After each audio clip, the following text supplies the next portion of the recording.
கர்த்தருடைய பரிசுத்த நாமத்துக்கு ஸ்தோத்திரம் உண்டாவதாக. மறுபடியும் இந்த காணொளியின் மூலமாக உங்கள் ஒவ்வொருவரையும் சந்திப்பது மிகுந்த மகிழ்ச்சி அளிக்கிறது. ஸ்தோத்திரம். இன்னைக்கு நாம் எந்த வேத பகுதியில் இருக்க போறோம்னா, எரேமியா தீர்க்கதரிசியின் புத்தகம் 17வது அதிகாரம் 7வது வசனத்தில் இருந்து பார்ப்போம். கர்த்தர் மேல் நம்பிக்கை வைத்து கர்த்தரை தன் நம்பிக்கையாக கொண்டிருக்கிற மனுஷன் பாக்கியவான் என்று வேதம் சொல்லுகிறது.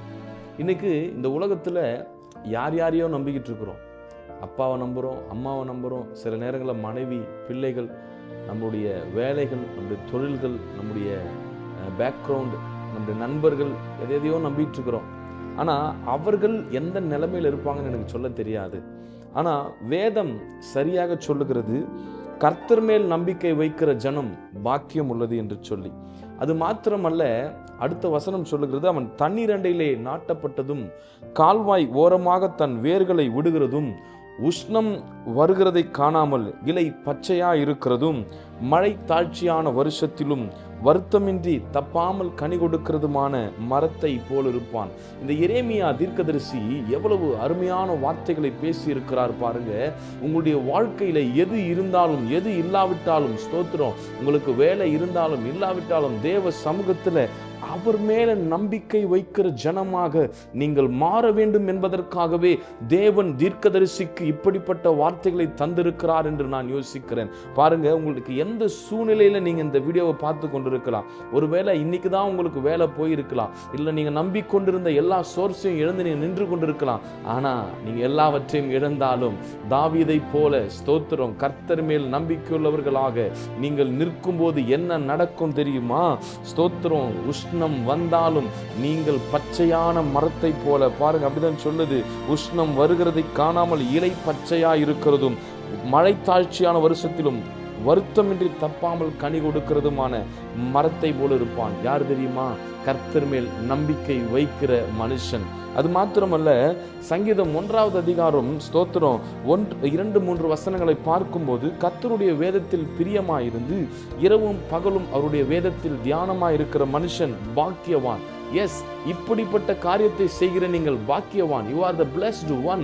அது மாத்திரம் இல்லைங்க, அந்த வசனத்திலையும் அழகா இப்படி சொல்லி இருக்கிறாரு, அவன் நீர்க்கால்களின் ஓரமாய் நடப்பட்டு தன் காலத்தில் தன் கனியை தந்து இலையுதிராதிருக்கிற மரத்தை போல இருப்பான். அவன் செய்வதெல்லாம் வாய்க்கும். இன்னைக்கு எத்தனையோ பேர் செய்கிறது வாய்க்கிறதே இல்லை. அவங்க பிசினஸ் செஞ்சா நஷ்டம், அவங்க வேலைக்கு போனா வேலை இருக்காது. ஸ்தோத்திரம், எப்படிப்பட்டதான காரியங்களை செய்தாலும் அவர்களுக்கு அது வாய்க்கவே வாய்க்காது. ஆனா கர்த்தர் மேல் நம்பிக்கையாயிருக்கிற ஜனம் பாக்கியவான். கர்த்தர் மேல் நம்பிக்கை வைக்கிற ஜனம் பாக்கியவான். அது மாத்திரமல்ல, இரவும் பகலும் அவருடைய வேதத்தில் தியானமாயிருக்கிற மனுஷன் பாக்கியவான் என்று வேதம் சொல்லுகிறது.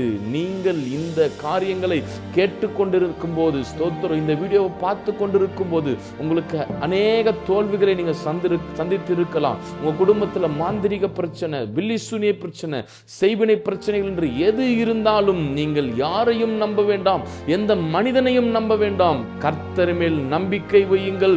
அவர் உங்களுக்கு போதுமானவராய், உங்கள் சூழ்நிலைகளிலே அவர் உங்கள் சூழ்நிலைகளை மாற்றுகிறவராய், உங்கள் படகிலே அவர் நின்று கொண்டிருக்கிறபடினால இன்னைக்கு நான் பார்த்து சொல்றேன், உங்க சூழ்நிலைகள் ஸ்தோத்திரம் அலைந்து திரிகிற ஒரு சூழ்நிலை இல்லைங்களா? ஸ்தோத்திரம், புயல் காற்று போல பிரச்சனைகள் வருகிறது இல்லைங்களா? ஸ்தோத்திரம், இன்னைக்கு நான் உங்க சூழ்நிலைகளை இயேசுவின் நாமத்தினால கட்டளை கொடுக்கிறேன், இந்த நேம் ஆஃப் ஜீசஸ், இறையாதே என்று சொல்லி. கர்த்தர் மேல நம்பிக்கை வைக்கிற ஜனமே, உன் வாழ்க்கையில கொந்தளிக்கிற புயல் போல வருகிற எல்லா பிரச்சனைகளும் இப்போது நின்றுவிடும்.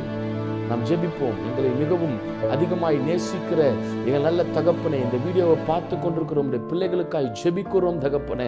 அப்பா, எத்தனை பிரச்சனைகள், போராட்டங்கள், வேதனைகள், கடன் பாரங்கள், எத்தனை சூழ்நிலைகள் இருந்தாலும் வாழ்கிறதுக்கு வழி இல்லை என்றாலும் கர்த்தர் மேல் நம்பிக்கை வைத்து இந்த வீடியோவை பார்த்து எனக்கு விடுதலை கிடைக்காதா என்று சொல்லி ஆண்டவரே உம்முடைய சமூகத்தில் காத்திருக்கிற உம்முடைய பிள்ளைகளுக்கு கர்த்தர் ஒரு பெரிய நன்மைகளை தரும்படியாய் ஜெபிக்கிறேன். அவர்களுடைய ஸ்தோத்திரம் சூழ்நிலைகளை கர்த்தர் மாற்றி